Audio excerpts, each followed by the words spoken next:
ओम शांति, ओम शांति। कल क्या सुनाया था बाबा ने, क्या काम दिया था बताओ।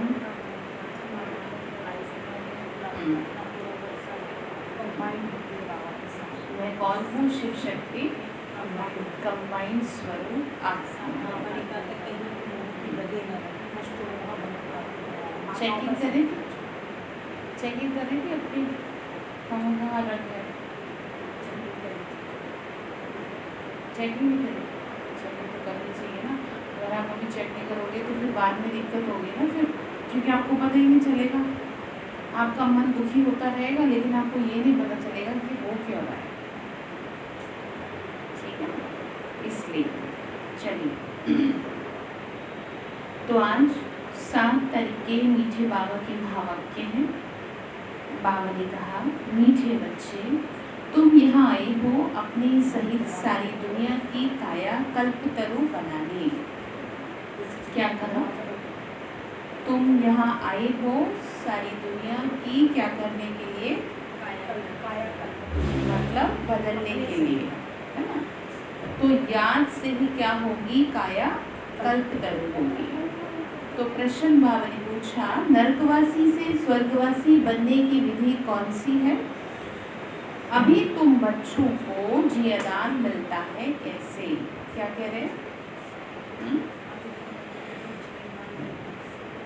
बाबा के घर में ना क्लास की तरह बैठते हैं, या तो आप इधर बैठ जाइए। नहीं, आप भी शक्ल में अच्छा, तो आगे पीछे ना लाइन से बैठिए, ज़्यादा सही रहेगा।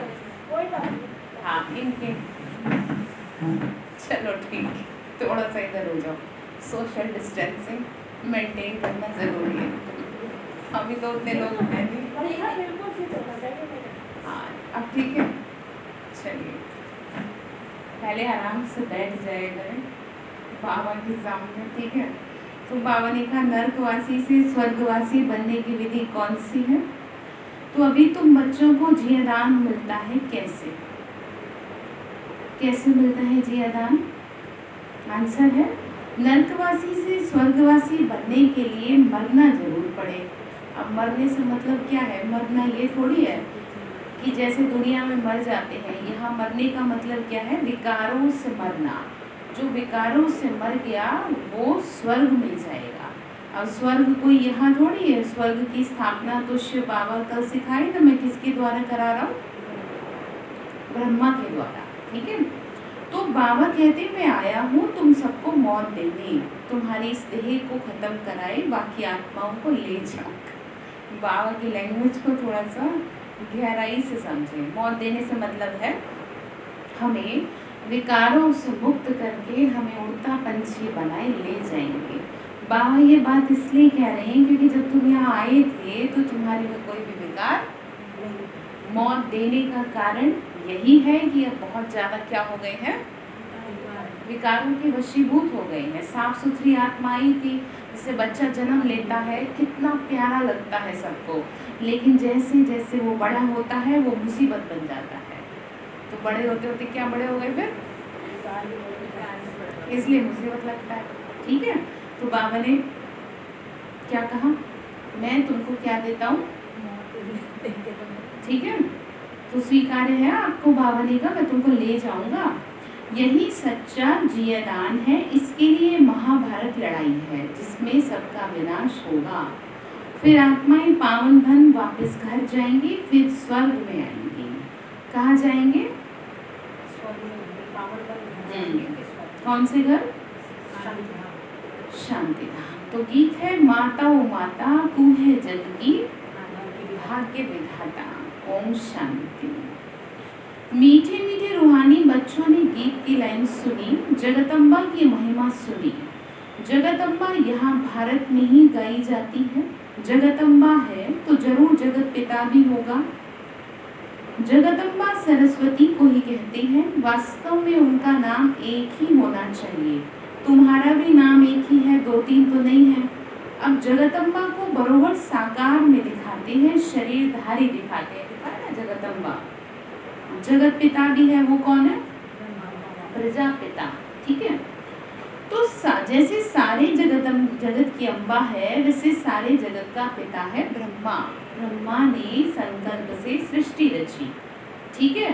तो हम ब्राह्मण आत्माएं जो हैं वो किसकी संतान है? ब्रह्मा की, क्योंकि ज्ञान मिला ना, ठीक है। तो जरूर दोनों ही यहाँ होंगे, दोनों का नाम भी सुनाया, दोनों हैं, प्रजापिता और प्रजा माता। अब दूसरा जगत पिता कहा जाता है किसको? वेरी गुड, कितने अच्छा आंसर दिया, देखो निराकार शिव बाबा को, क्योंकि वो जगत का पिता है ना। दूसरा तो उन्हीं को कहेंगे सबसे ऊंचा, तो जो कि सबके पिता हैं, उनका नाम ही है परम पिता, परमात्मा शिव। शिव से बड़ा कोई नहीं है। सिर्फ ईश्वर व परमात्मा नहीं कहना, उनका नाम रूप भी है, उनका गॉड फादर, उनको गॉड फादर कहा जाता है। एक है आत्माओं का बाप और दूसरा है साकारी मनुष्य आत्माओं का बाप। और मम्मा, मम्मा कौन है? जगदम्बा, ठीक है, मातेश्वरी जगदम्बा। और जो शिव है वो है आत्माओं के पिता। तो आत्मा कहती है वह हमारा बाप है, फिर आत्मा को यह साकार शरीर मिलता है तो कहते हैं ब्रह्मा बाबा। तो दो बाप हो गई ना, एक शिव बाबा, दूसरा प्रजापिता ब्रह्मा। शिव बाबा का बच्चा है ना कौन? ब्रह्मा, ठीक है। तो एक निराकार पिता, एक साकारी पिता। तो बावली का निराकार पिता को कहा जाता है क्या? निराकार पिता को कहा जाता है, क्या कहा जाता है? पतित पावन, सबको पावन बनाने वाला है ना। शिव बाबा तो है ही, उनका नाम है शिव। प्यार से हम साथ में बाबा ऐड कर देते हैं, क्योंकि प्यार करते हैं ना बहुत, जिससे प्यार होता है तो कहते हैं ना। तो ब्रह्मा व सरस्वती को पतित पावन नहीं कहा जाता। बाबा ने क्लैरिफिकेशन दिया क्यों कहा जाता है मुझे पतित पावन, ठीक है ना। बावली का ब्रह्मा सरस्वती को इसलिए नहीं कह सकते क्योंकि वो भी हाँ शरीरधारी बनते ना। तो पतित पावन तो एक है, वो कौन है? और ये हो गए दो। सब पुकारते हैं पतित पावन आओ, तो दो बाप हो गए। तो शिव बाबा है रचयिता, नई दुनिया रचते हैं तो पहले ब्रह्मा को जरूर रचना है। विष्णु और शंकर को कभी प्रजापिता नहीं कहेंगे, ब्रह्मा को ही प्रजापिता कहते हैं। ब्रह्मा द्वारा वंशावली रची जाती है, हम सबको ब्रह्मा के द्वारा ज्ञान मिला। तो शिव बाबा प्रजापिता ब्रह्मा द्वारा एडॉप्ट करते हैं, कहते हैं हम शिव बाबा के बच्चे। क्या कहते हैं? हम शिव बाबा के बच्चे हैं। शिव बाबा ने इनमें प्रवेश कर हमको अडॉप्ट किया, वही आत्माओं को पावन बनाती हैं। आत्मा ही पतित बनी है, इस कारण शरीर भी पतित मिलता है। और सतयुग में आत्मा भी पावन है तो शरीर भी पावन है, निरोगी है और कंचन काया है। सोने में चांदी तांबे लोहे की खाद डालते हैं तो आत्मा में भी खाद पड़ती है, कौन सी? विकार आ जाते हैं। अच्छी भली आत्मा आती है ना, लेकिन उसमें क्या आ जाते हैं? विकार आ जाते हैं। असुर में आत्मा पवित्र मुक्ति धाम में रहने वाली है, जहाँ शिव बाबा भी रहते हैं। अब शिव बाबा प्रजापिता ब्रह्मा एक को बाप और एक को दादा कहेंगे। बहुत अच्छे से समझ लेना, कंफ्यूज नहीं होना, ठीक है। तो कुछ आवाज़ आ रही है मुझे ऐसा लगता है, तो जरा देख लिया करो, है ना। तो ये तो तुम जानते हो।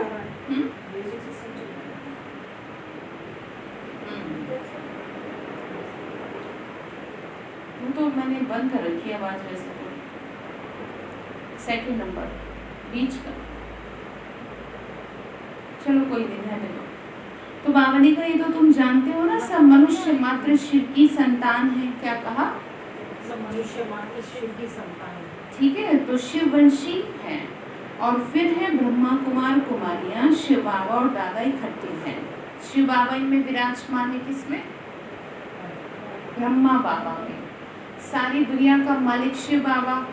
शिव बाबा इनमें विराजमान इसलिए होते हैं क्योंकि हमें ज्ञान देना होता है। तो ये ज्योति बिंदु कैसे ज्ञान दे, कैसे आपसे बात करे? अब आपको कुछ कहना है भगवान को तो किसी का तो माध्यम लेंगे, तो जैसे भक्ति में दिखा दिया नरसिंह अवतार लिया, और भी पता नहीं कितने अवतार दिखा देते हैं। तो वास्तव में जो अवतार लिया गया वो किसका लिया, जो माध्यम बनाया गया वो किसको, ब्रह्मा। शिव बाबा इनमें विराजमान है, हमको ब्राह्मण बनाए, फिर क्या बनाएंगे, देवता बनाते हैं, राजयोग सिखाते हैं, तो बनेंगे देवता। लक्षण आ रहे देवताओं वाले।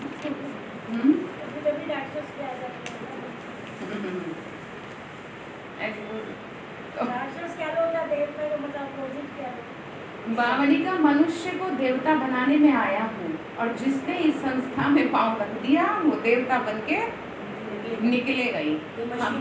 हाँ, ये नहीं कह सकते कि कितने साल में निकलेगा, लेकिन क्योंकि ये प्रोसेस बहुत धीरे धीरे इसलिए होता है क्योंकि जो कैच करने वाले हैं ना उनकी मशीनरी थोड़ी स्लो है। अच्छा, कईयों में तो बड़ी जल्दी परिवर्तन आ जाता है, और कईयों को कई साल हो जाते हैं चलते चलते, फिर भी काफ़ी हद तक चेंज हो जाते हैं। ऐसे नहीं है कि जैसे वैसे ही रहे। तो ये आपके ऊपर डिपेंड है, मतलब ये आपकी कैचिंग पावर के ऊपर डिपेंड है, कौन कितना मेला ऑब्जर्व कर पाते हैं जी। कौन कितना मेला आया मतलब हाँ, ये बात क्योंकि जितना मैला कपड़ा होगा उसे उतना ही साफ करने में टाइम लगना पड़ेगा, ठीक है ना। हाँ जी, सुन रहे हैं आप।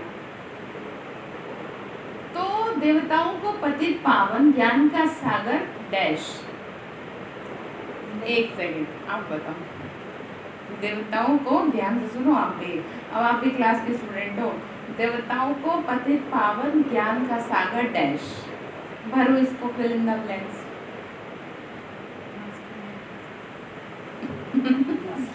बताओ, मुरली कितनी बार सुनी है मुझे ये बता दो। आप धीरे धीरे एनालाइज करेंगे ना उसे, मुरली घर पे भी सुनेंगे।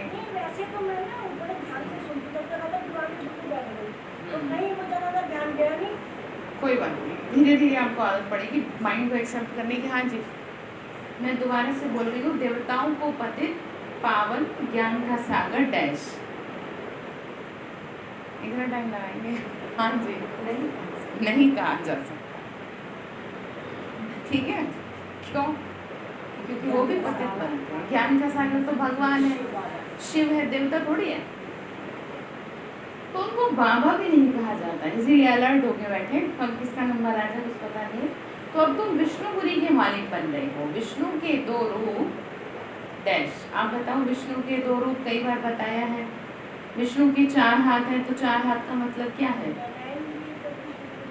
हाँ, तो 4 हाथ मतलब लक्ष्मी और नारायण मिला दिए गए हैं, इसीलिए 4 हाथ है। ऐसे किसी के 4 हाथ थोड़ी होते हैं, विष्णु के तो 4 हाथ दिखाए हैं। तो ये मनुष्य नहीं जानते, जो भक्ति करते हैं उनको 2 बाप जरूर हैं।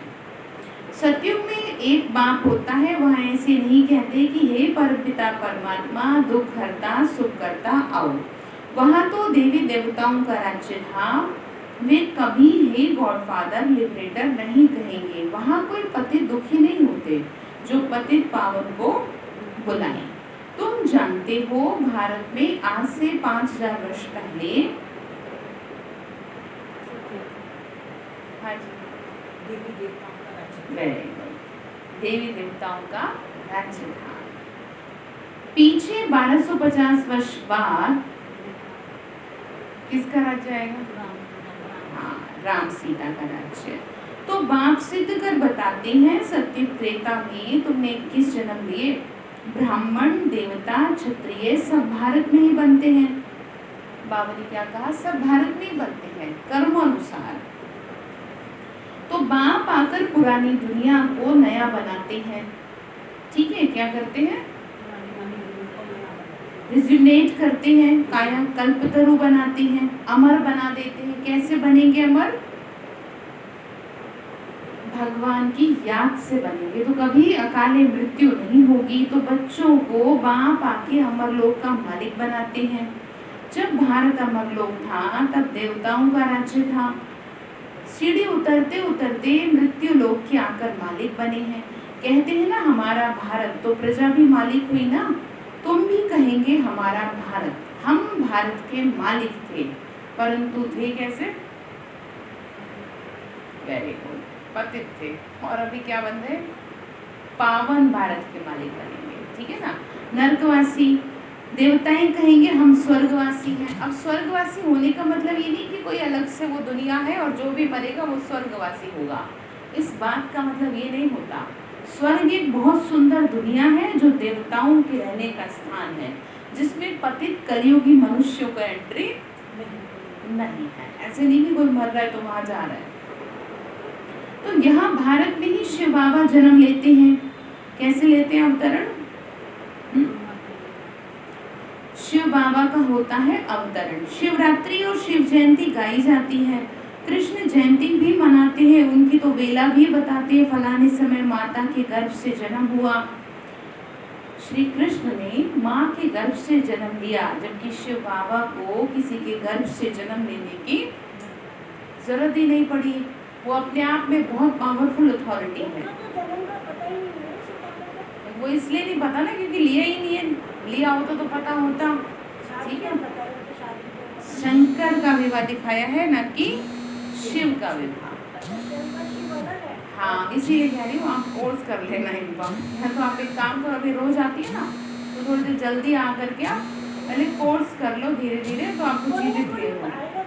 हाँ ये भी ठीक है। हाँ ठीक है। तो सतयुग में जन्म तो जरूर माता के गर्भ से लिया होगा। कृष्ण जयंती होती है, सतयुग नई दुनिया में फिर पुनर्जन्म में आने लगा। बाबा सिर्फ एक ही बात नहीं करते, कृष्णपुरी सो विष्णुपुरी। क्या कहा? ठीक है ना। तो राजा उतरते हैं तो सारी डिनाइस्टी उतरती है, उसमें राजा रानी प्रजा सब आ जाते हैं। जब चंद्रवंशी का राज्य होता है तो सूर्यवंशी का राज्य पास्ट हो गया। इसको ना आप समझ लो, ये पूरा अच्छे से बाबा मतलब एक बायोग्राफी समझा रहे हैं, कैसे दुनिया में सतयुग में देवता रहते थे, फिर कैसे और नीचे श्री राम श्री सीता का राज्य हुआ, फिर कैसे आज से 50 साल पहले महाराजाएं भी थे। ठीक है ना, राजा विक्रमादित्य थे, बड़े बड़े राजा थे। तो कौन कैसे कब किस टाइम पे आ रहा है वो बाबा हमें मुरली के द्वारा बता रहे। क्यों?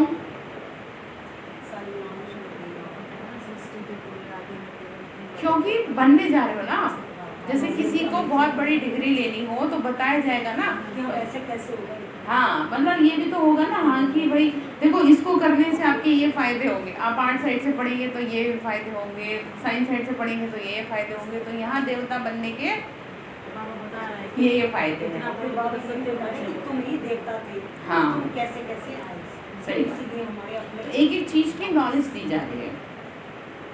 तो ट्रांसफर होके चंद्रवंशियों को मिलता है, फिर वैश्यवंशियों को मिलता है। अब तुम समझते हो ना, हम ब्राह्मण कुल के हैं चोटी, चोटी के ऊपर है बाप। चोटी अर्थात समझते हैं उच्चता का प्रतीक है। तो हम ब्राह्मण हैं, भगवान के बच्चे, बहुत ऊंचे। और हमारे ऊपर कौन है? हमारा पिता। हम पहले ब्राह्मण थे, फिर शूद्र अथवा पैर बने। पैर से एकदम चोटी बनाते हैं, मतलब बिल्कुल नीचे से उठा के बिल्कुल इतना ऊंचा बना देते हैं। कैसे बना देते हैं? इस पढ़ाई से बना देते हैं। तो पहले शिव बाबा है, फिर है चोटी। बाबा ने हमको ब्राह्मण बनाया, अब तुम शिव बाबा को बाबा बाबा कहते हो, इस हिसाब से पोत्रे पोत्रियां हो गए। तो तुम जानते हो ना, हम ब्रह्मा की संतान हैं। ब्राह्मण ब्राह्मणियां एक बाप के हम सब हैं बच्चे, चाहे वो सेंटर पे रहने वाले हैं, चाहे वो घर पे रहने वाले हैं। तो भाई बहन कब क्रिमिनल असॉल्ट नहीं कर सकते। कितने ढेर बच्चे सब कहते हैं बाबा। तो इतने सब झूठे थोड़ी हो सकते। जैसे कल कह रहे थे कि कितने करोड़ों बाबा के रोज ज्ञान योग करने वाले कम से कम 2-3 करोड़ आत्माएं हैं। सोचो आप, क्या सारे झूठे हो गए? 1-2 हो तो समझ में भी आए। मतलब तो सब, और सबके मुंह से, चाहे विदेशी हो चाहे देश का हो, यहाँ का, सबके मुंह से बाबा निकलता है, मेरा बाबा। तो समझने या सोचने वाली बात है, थोड़ा दिमाग पे जोर डालने वाली बात है कि ऐसे कोई किसी को बाबा कह देगा। थोड़ा सा तो सोचने वाली बात है ना। तो बाबा ने कहा ऐसे सब झूठ थोड़ी हो सकते हैं। तो सबका बाप तो वही निराकार शिव है और साकार प्रजापिता ब्रह्मा है। बस एक बाप के बच्चे भाई बहन ठहरे। तुमको पवित्र जरूर बनना है। स्त्री पुरुष पवित्र कैसे बने, इसीलिए ड्रामा में नोद है। यहाँ सिर्फ ब्रह्मा कुमार कुमारियां हैं, कोई शूद्र कुमार कुमारी नहीं। वह है पतित शूद्र तुच्छ बुद्धि, क्योंकि बाप को नहीं जानते, कहते हैं ओ गॉड फादर। अच्छा, उनका ऑक्यूपेशन पता है, नाम रूप देश काल बताओ, उनकी जीवन कहानी बताओ। किसकी बताओ, तो शुद्ध की कह रहे हैं, किसकी कह रहे हैं? भगवान की। कहते हैं ना ओ गॉड फादर। अब भगवान को कह रहे हे भगवान। अब हे भगवान कह रहे हो, पता भी है भगवान कहाँ रहता है, भगवान कैसा दिखता है, भगवान कौन है, उसको याद कैसे किया जाता है, कुछ तो पता नहीं है। नाम रूप देश काल बताओ, जीवन कहानी बताओ। अगर नहीं जानते तो नास्तिक ठहरे ना, तो कहते ये सारे भगवान हैं, तो भयंकर नास्तिक ठहरे। मैं तो ये कहूँ कुछ समझते ही नहीं है। हाँ, रचयिता और रचना की आदि मध्यंत को नहीं जानते। वह है पतित दुनिया, सतयुग पावन दुनिया, कलयुग को पतित दुनिया कहा जाता है। इस समय बिल्कुल तमो प्रधान है सब। क्यों बताओ, क्यों है तमो प्रधान? क्योंकि कुछ जानते नहीं। वो मुझे बार बार वो लाइन याद आती है, पोथी पढ़ पढ़ जग भया, पंडित भया न कोई। पोथी पत्रे तो बहुत बड़े सो पंडित हुए। तो भगवान से प्रेम करना तो किसी ने जाना नहीं, पोथी पढ़ने सबने जान लिए, बड़े बड़े शास्त्र पढ़ने सबने जान लिए। तो भले ही कितने शास्त्र पढ़ ले, पर पंडित तो कोई कहलाया नहीं। पंडित वो कहलाया जिसने भगवान से प्यार किया। हमने भगवान से क्या किया, इसीलिए हम हो गए, ठीक है, तो हम हो गए पंडित यानी ब्राह्मण। हाँ जी, क्या कह रहा हूँ? वो उसका भी तो कहा जाता है जिसने प्यार से नदी पार कर दी, वो पंडित कहता रहा कि भगवान की याद में नदी पार कर। हाँ, ये बड़ी अच्छी है। तो बावली का इस समय बिल्कुल तमो प्रधान है, इसको रौरव नर्क कहा जाता है। इस दुनिया को क्या कहेंगे? बावली का इसकी भी स्टेजेस होती हैं। द्वापर से नर्क बनना शुरू होता है। द्वापर युग से धीरे धीरे इस दुनिया की दुर्गति होनी शुरू होती है, और अब फाइनल बिल्कुल लास्ट मोमेंट पे दुर्गति हो रही है, बिल्कुल अंत पे खड़ा है। इसीलिए कहावत है, संत न होते संसार में तो जल मरता संसार, क्योंकि इस संसार की अभी हालत बिल्कुल जल के खत्म होने वाली है। इसलिए तो भक्ति में पहले सतो प्रधान अव्यभिचारी थी, अभी सतो रजो तमो होती है। अच्छा, भक्ति में भी बड़ा मतलब बहुत ज़्यादा झूठ धोखेधड़ी सी है, मतलब भगवान के साथ ऊपर की भक्ति करेंगे, मतलब ऐसी भक्ति करेंगे कि जो बिल्कुल ही मतलब टाइम पास कहें या भक्ति को भी बदनाम करेंगे, तो बेकार है ऐसी भक्ति। तो मैं तो कहती हूँ जो भक्ति पूजा पाठ ऐसी करते हैं उनको बिल्कुल भी नहीं करनी चाहिए, क्योंकि भक्ति से भगवान कभी प्रसन्न नहीं होते, भावना से प्रसन्न होते हैं। ठीक है, तो तुमने बावली का तुमने देखा होगा, जहाँ 3 रास्ते मिलते हैं उसको टिवाटा कहते हैं, मतलब टी पॉइंट है ना। तो उस पर तेल आदि चढ़ाते हैं, माथा झुकाते हैं। अब कहाँ शिव बाबा की पूजा, कहाँ टिवाटे की पूजा, मतलब कहाँ तो सारी सृष्टि का मालिक और कहाँ चुराहे को पूज रहे हो। तो इसको कहते हैं तमो प्रधान भक्ति। ठीक है, तो पानी की भी पूजा करते हैं, मतलब पतित पावनी गंगा बहुत गाते हैं, कहते हैं ना, बस गंगा में डुबकी लगाए जाओ और पाप धुलवाए जाओ। तो ऐसे तो कोई पाप ही रहे ही ना, पर अभी भी कितने ऐसे थोड़ी होता है। तो अब पतित पावन कौन? पानी की गंगा कैसे पतित पावनी हो सकती है? वो तो पानी है ना। पतित पावन तो बाप है, पतित पावन शिव बाबा है, जो हमें कैसा बना रहे हैं? पावन बना रहे हैं। ठीक है, इसका मतलब पावन है वो, पतितों को पावन बनाने वाला। हम सब कैसे हो गए? ठीक है, पानी से थोड़ी कोई पावन बनेगा, पानी से कोई कैसे पावन बनेगा? इस ज्ञान को सुनते सुनते आत्मा का प्यूरिफिकेशन होगा। तो पानी की गंगा कैसे पतित पावनी हो सकती है? वो तो पानी है ना। शिव जयंती भी भारत में होती है, तो जरूर भारत में ही तो आता होगा बाबा। तो पतितों को पावन देवता बनाने किस लिए आना पड़ता है? देवता बनाने। तो बन रहे हैं देवता या बनेंगे? हो गए गई ना कंफ्यूज थोड़ी होना होता है।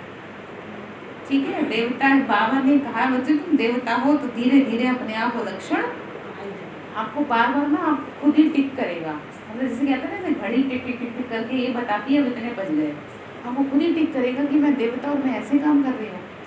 किसी देवी देवता को मूर्ति को चीखते चिल्लाते देखा या इरिटेट होते हुए देखा किसी मूर्ति को मंदिर में, और घंटे बजा आपको भगवान देवता बना रहा है और आप ऐसे इरिटेट हो जाओ, क्या ये सही है?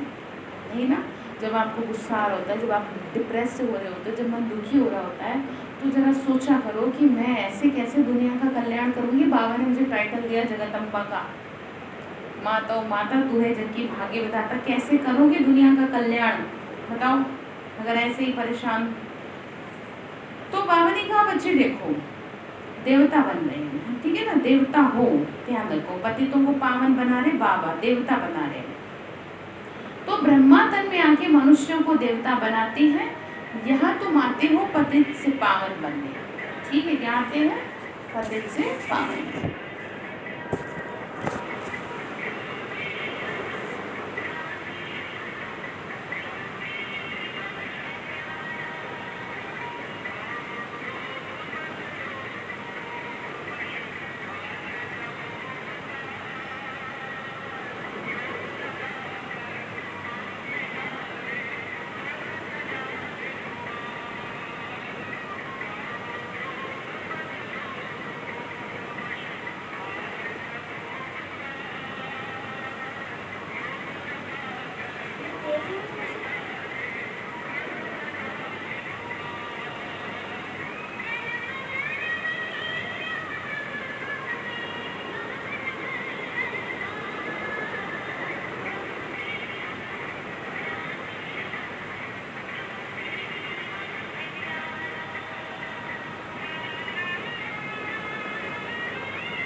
बाबा ने कहा कि बच्चे देखो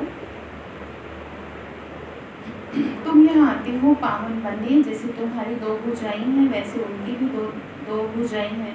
चार भुजा वाला कोई मनुष्य होता नहीं, जैसे विष्णु की दिखाई है, जैसे देवी की दिखाई है, ऐसा कोई मनुष्य होता नहीं है, वो शक्तियों का प्रतीक है। ये अलंकार दे दिए हैं, चतुर्भुज दिखाए हैं ना प्रवृत्ति दिखाने के लिए, ठीक है ना, यानी कि गृहस्थी दिखाने के लिए, ठीक है। प्रवृत्ति अर्थात गृहस्थी, लक्ष्मी नारायण है, अकेला नहीं है ना कोई भी, बाबा ने क्या कहा, विष्णुपुरी, लक्ष्मी नारायण की पुरी को कहा जाता है, यानी स्वर्ग। पूरा परिवार है। वैष्णव अक्षर भी विष्णु से निकला। देवता ही वैष्णव थे। वल्लभ विचारी वैष्णव होते हैं, वेजिटेरियन।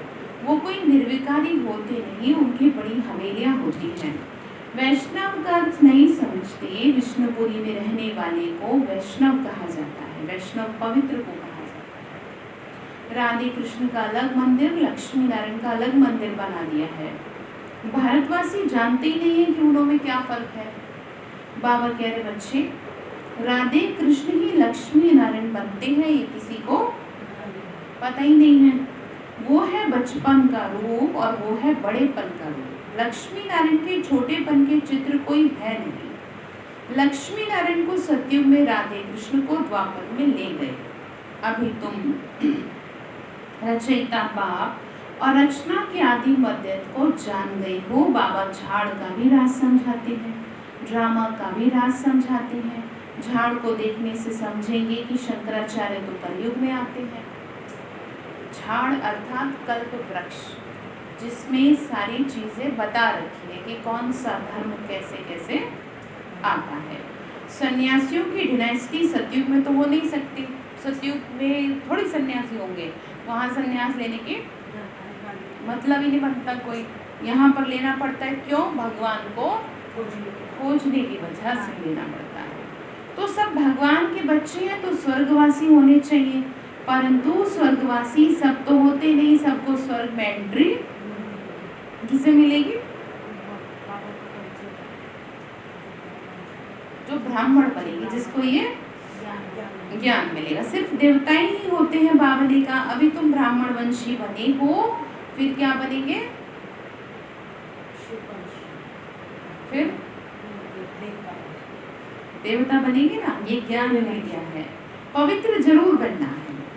बाबा बार बार कह रहे, बच्चे फाउंडेशन क्या है? पवित्रता। भगवान केवल एक ही चीज प्यारी है, वो है पवित्रता।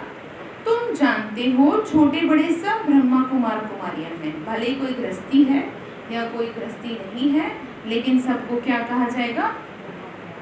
ब्रह्मा कुमार कुमारी। ठीक है, आप भी ब्रह्मा कुमारी हो, हम भी ब्रह्मा कुमारी हैं। तो बाबा हम आपके बच्चे हैं, दोनों कहते हैं। ब्राह्मण हैं, ये है बाप दादा आदिदेव ब्रह्मा और शिव बाबा। तो तुम जानते हो हम ब्रह्मा बाबा और शिव बाबा के सामने बैठे हैं। बाबा कहते हैं, बच्चे मुझे याद करो। क्यों कह रहे? पावन बनेंगे। याद के अलावा और कोई पावन बनने का और कोई उपाय नहीं है ना। गुरु भी है। अब ये है संगम युग, पतित से पावन बनने का मेला। पतित पावन द्वारा ही पावन बनते हैं। संगम पर नदियों और सागर का मेला है। नदियों का मेला तो होता ही नहीं है। ज्ञान सागर और तुम बच्चों का मेला लगता है। कौन है नदी और कौन है सागर? सागर ये है संगम का समय, जिस समय हमें ज्ञान मिलता है। वैसे संगम कहा जाता है दो चीजों के मिलने को। यहाँ पर हमारा और भगवान का मिलन हुआ 1936 में, तो तब से शुरू हुआ संगम युग। 1936 में हुआ। ब्रह्मा कुमारी संस्था की शुरुआत हुई ना, तो 1936 में तो शिव बाबा ने ब्रह्मा के तन का आधार लिया। ठीक है, तो उसको क्या कहा जाएगा? मेला लग रहा है। 100 साल का मेला है ये। ठीक है, जिसमें थोड़ा सा टाइम रह गया है। जिसको आना है मेले में वो आ जाए। क्या चल तो रहा है मेले का मतलब इसे ही कहते हैं। ये जो समय चलता आ रहा है ना, जो खत्म हो गया टाइम, अब जो थोड़ा सा बच रहा है टाइम, कुल मिला के वो मेला ही कहलाएगा। क्योंकि हर रोज हम भगवान से मिलन मनाते। हाँ, तो तुम आए हो ज्ञान सागर के पास। ज्ञान गंगाएं, तुम ज्ञान सागर से निकली हो, मतलब हम हैं भगवान के बच्चे। ज्ञान गंगाएं, तो तुम ज्ञान स्नान कराए पावन बनाते हो। देखो एक एक शब्द का इतना अर्थ है। दुनिया में कैसे कैसे फिर कहानी बना दी भक्ति मार्ग में। हाँ, सारे तीर्थ बार बार गंगा सागर एक बार, किसी को ये नहीं समझ में आया कौन सी क्यों गंगा। कह रहे हैं एक बार? हाँ, मतलब भगवान का एक ही ज्ञान, बार आता है संसार में। ज्ञान तो प्राप्त करे तब तो कुछ हो। तो बाबा ने कहा इस समय तुम जब ब्राह्मण बनते हो तो तुमको 3 बाप हैं, एक तो लौकिक पिता हो गया, दूसरा ठीक है, हो गई तरह 3। तो भक्ति मार्ग में 2 पिता होते हैं, सतयुग में 1 पिता है, ये समझने की। अब तुम्हारी आत्मा कहती है मेरा तो एक शिव बाबा, दूसरा न कोई। आत्मा कहती है, आत्मा ने ये स्वीकार रही है। मित्र संबंधी आदि होते भी कहते हैं मेरा तो एक, क्योंकि मित्र संबंधी साथ देने के लिए नहीं, हिसाब लेने के लिए आए हैं, ठीक है, इसलिए। तो उनकी याद से ही तो पावन बनेंगे। फिर बाबा की याद से आत्मा जानती है वो हमारा बाप भी है, टीचर भी है और सतगुरु भी है। हमारी आत्मा को बाप लेने आए हैं, ब्रह्मा तन में प्रवेश कर पावन बनाते हैं, तुमको ले जाने के लिए बाप आए हैं। तुम सबको मौत देने आया हूँ, नरकवासी से स्वर्गवासी। तो मरना तो जरूर, किससे मरेंगे? बुराइयों से, विकारों से, ठीक है। तो तुम्हारी इस देह को खत्म कराए, बाकी आत्माओं को ले जाऊंगा। तो जब विकार ही नहीं रहेंगे तो देह काहे की रहेंगे? क्योंकि ये जैसे दीमक लग जाती है ना किसमें, जैसे खिड़की में और उसमें लग जाती है, मतलब उस चीज में लग जाती है ना, तो क्या करना पड़ता है फिर? उसको ही पूरा हटाना पड़ता है, उसे धीरे धीरे उसे ही क्या करती है, अंदर अंदर खा जाती है। तो बाबा कह रहे बच्चे तुम्हारे में भी क्या लग गए हैं, ठीक है। तो ऐसी बुरी लगी है कि अब मुझे अलग करना पड़ेगा, और कोई ऑप्शन। मैं तुम्हें नया शरीर दूंगी, नया दरवाजा लगाऊंगी। हाँ, पूरी अलमारी जो है ना पूरी निकालनी पड़ती है कईयों को। तो बाबा कह रहे बच्चे तुम इतने साफ सुथरे थे। तो ये केवल एक उदाहरण है, इसको अपने ऊपर इम्प्लीमेंट करें, ठीक है ना। तो बाबा ने क्या कहा, बच्चे देखो तुम्हारे में क्या लग गए, विकार लग गए। अब तुम्हारे से विकारों को हटाने के लिए मुझे इस शरीर को तो खत्म करना पड़ेगा, क्योंकि ये अच्छी तरह से रम गए हैं। कोई चीज़ रम गई है तो उसे कैसे निकाला जाए? जैसे मोह कितना बुरा रम गया, जो गाली दे रहा है, जो दुख दे रहा है, उसके पीछे से भी भाग रहे हैं, उसी से प्यार की उम्मीद कर रहे हैं। कितनी अंदर रगों में समा गया है, उसे निकालना कितना जरूरी है। तो सिवाय बाबा के कौन निकाले? तो इसीलिए कह रहे हैं कि मैं मौत देने आया हूँ, मरना तो तुम्हारी इस देह को खत्म कराए, आत्मा को ले जाऊंगा। तो बाबा ने कहा मैं मौत नहीं दे रहा, मैं तुमको जिए दान दे रहा हूँ। बात तो सारी सही है। किसी को किसी तो मरे पड़े थे। हाँ, भयंकर बीमारी से अगर किसी को निकाल दिया जाए तो क्या होता है, इसको जिए दान दे दिया जाता है। तो बाबा ने कहा कैसे थे तुम पहले, कैसे थे ना, कितने दुखी रहते थे ज्ञान में आने से पहले, और अब भी आप ही हो, पहले भी वो आप ही थे, अब भी वही घर वाले और पहले भी वही थे। कितना जमीन आसमान का फर्क है। बाबा ने देखा ना कितना जिए दान दे दिया। तो ये महाभारत लड़ाई है, सबका विनाश होगा, नहीं तो कैसे लेके जाऊं? आत्माओं को पवित्र बनाए घर ले जाता हूँ, वो तो शांति धाम है। सतयुग आएगा तो जरूर कलयुग का विनाश होगा। इसके लिए महाभारत लड़ाई मशहूर है, लगती भी इस संगम पर है, जबकि तुम मनुष्य से देवता बनते हैं। कब लगती है?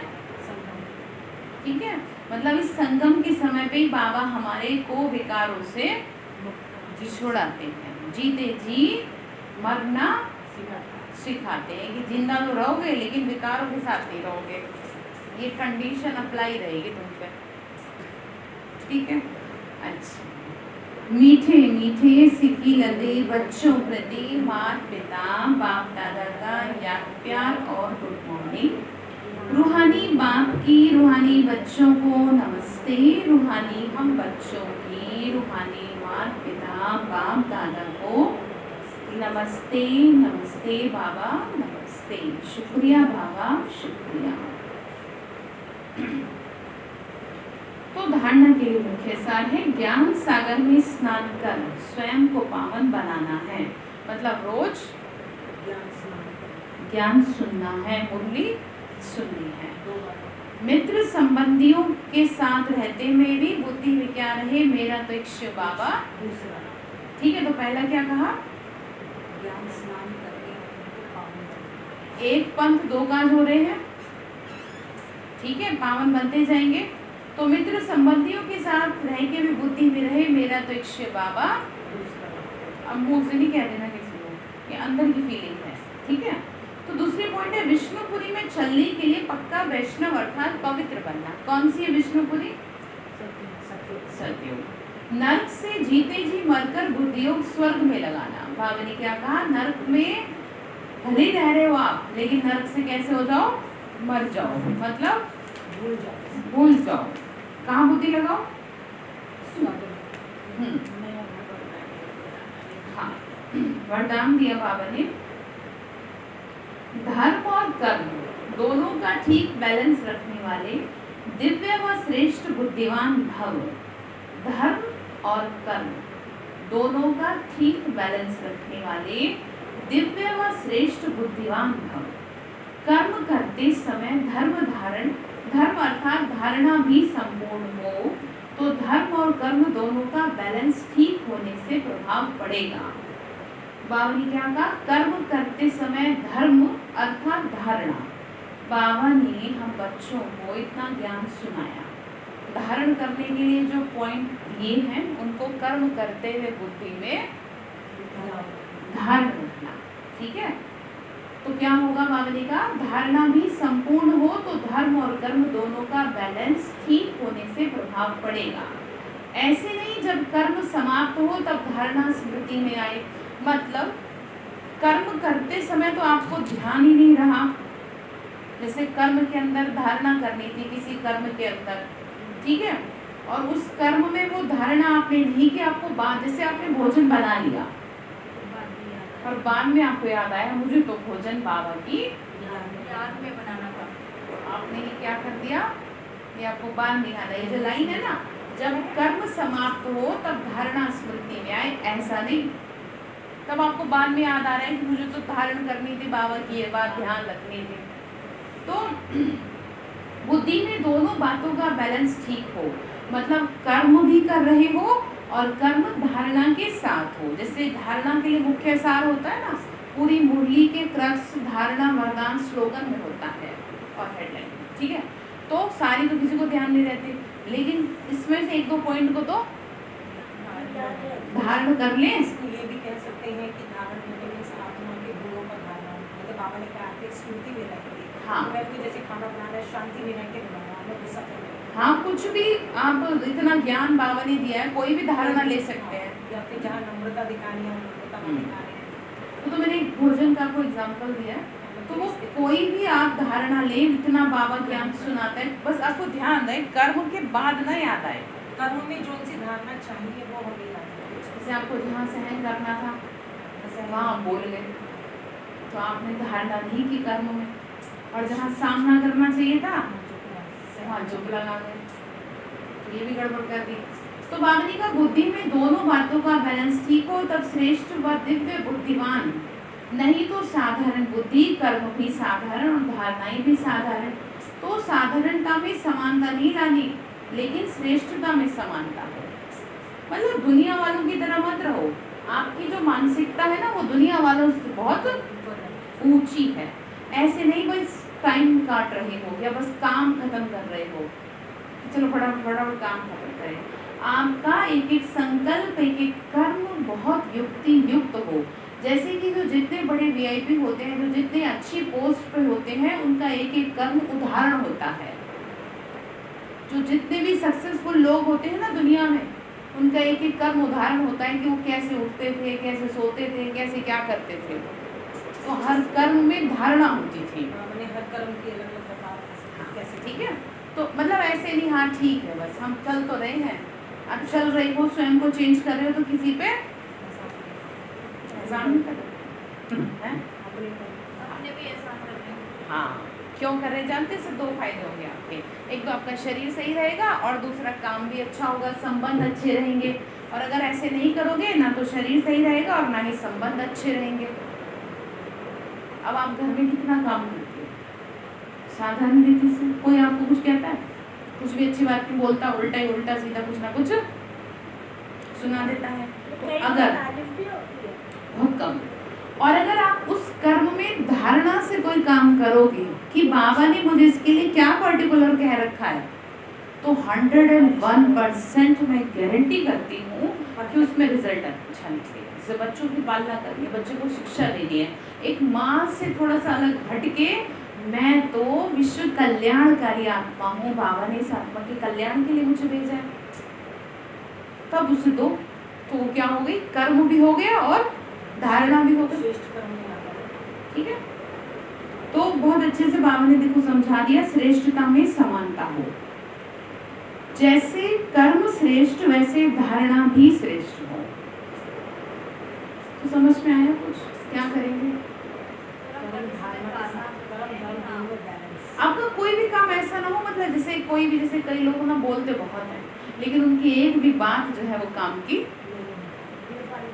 तो आपकी ऐसे एक भी बात ऐसी ना हो, एक भी काम ऐसा ना हो कि जो साधारण या जो वेस्ट हो। आप किसी के साथ 2 मिनट बैठ के भी आओ ना, किसी की रिश्तेदारी नातेदारी में शादी में भी जाओ, तो भी किसी ना किसी के ऊपर आपकी छाप पड़ जाए। छाप समझते हैं, इसे कहते हैं इम्प्रेस हो गए, वो हो जाए आपके व्यवहार से, वो इम्प्रेशन आप छोड़ के आओ कि जो अगली बार वो दूसरा जो व्यक्ति है वो सोचने को कि कुछ तो था इसमें जो औरों में मिलने का भी हाँ, ठीक है, तब है ना महानता, तब होंगे श्रेष्ठ।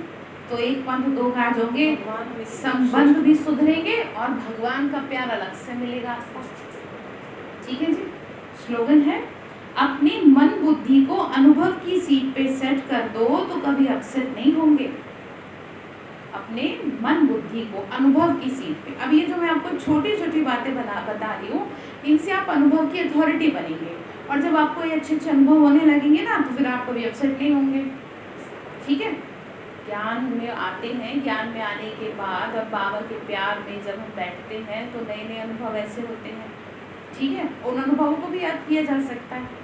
जैसे कई बार आपका योग बड़ा अच्छा लगता है, हमेशा तो नहीं लगता, तो उस अनुभव को याद कर लो। तो उस अनुभव को याद कर लो, तो जब आप उस अनुभव को याद कर लोगे तो भी आप अपसेट होने से बच जाओगे। जैसे कई बार मूड आपका खराब है, आपका योग में मन नहीं लग रहा, आपको बाबा ने कैसे बचाया किसी मुसीबत से, कैसे आपका साथ दिया, वो याद कर लो, वो भी योगी है। ठीक है, तो अपसेट नहीं होंगे। ठीक है जी, तो क्या करेंगे आज के लिए होमवर्क ये है, कर्म और धर्म का बैलेंस रखेंगे। हाँ, अच्छा, ओम शांति।